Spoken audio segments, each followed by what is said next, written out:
We're here to talk through the statue park puzzle by JinHoo Ahn called Octagon. And the Tapa clues actually force a unique sort of set of placements. For sure, this one on the right side is easy to use. It starts with, these 4 cells being marked out.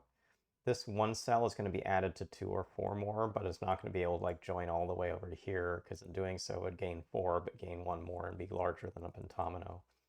So if I turn on edge helper, I can put in this marking, see that this comes further down, put on another marking, and that gives me the start of this shape in the grid.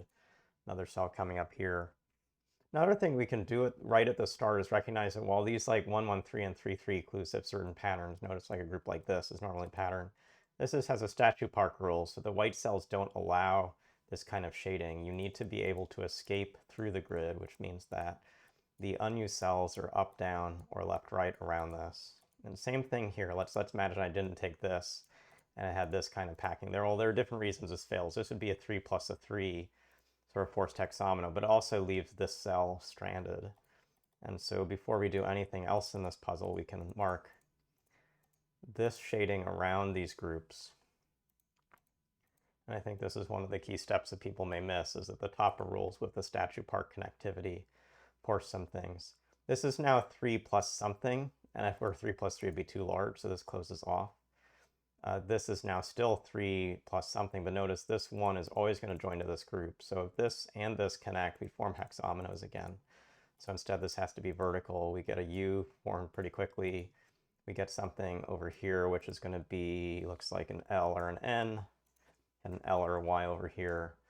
We need to, though, have these white cells come up. We'll always have to take this corner cell, but this now looks like it also can be an L or a Y. That actually means that there's no L option for this. This is just an N. That means this is an L. This is a Y. And we have this start to the puzzle. I will temporarily sort of move these back to just counting pentominoes and mark off the ones we actually know. We've got L, N, Y, and U in the grid. So let's think about this bottom. This is either a single cell or 3 cells, and the only place it could go is taking a one more cell to the left. So this is the 3, which forces this off. And where you've got these cells in white for connectivity, if this doesn't connect to this 3 clue, it really just has an L or a Y option to go, and those are already in the grid. So this does connect to the 3 group. This will take at least these 4 cells, could take 1 more over here, but it's stranded in this spot. And we can mark some more off with these edges. So this will be an I, and this will be potentially pentomino 8. This is now pentomino 9.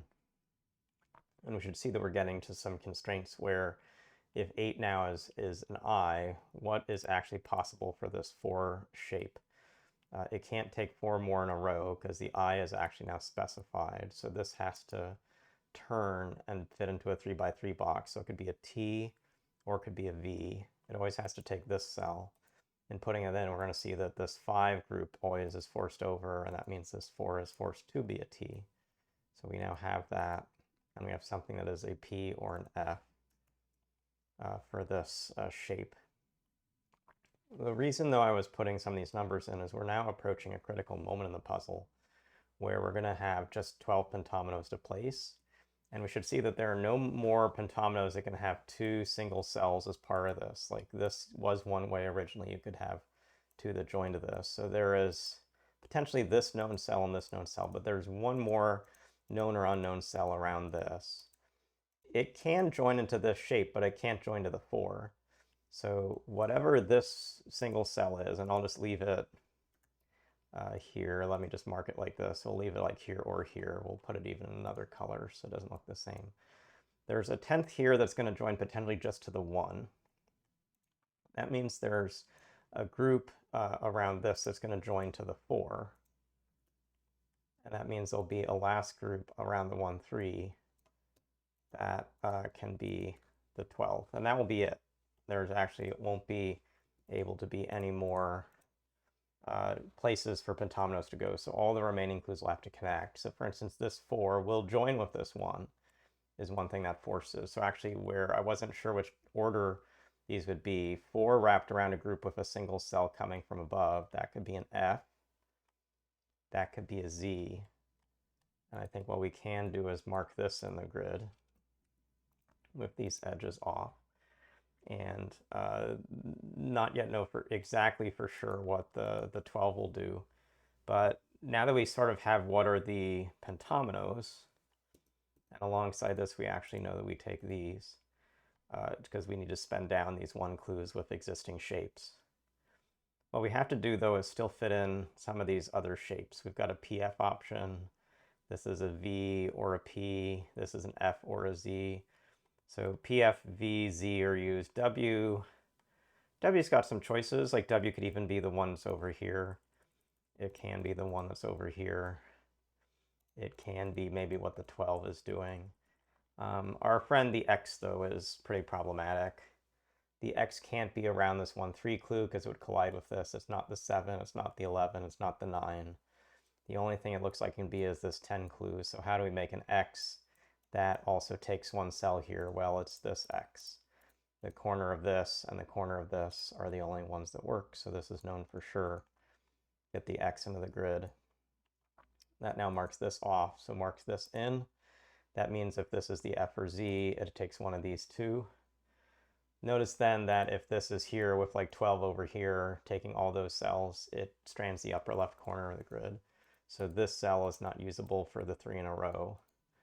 So these 2 are used. If these 2 are used and then this is used, we're still stranding the upper left of the grid. So this has to come in, this comes over, we get the Z in the grid just fine. What shape can this 12 now be?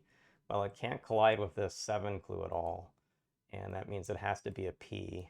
And that means that 7 is just the V that it could have been.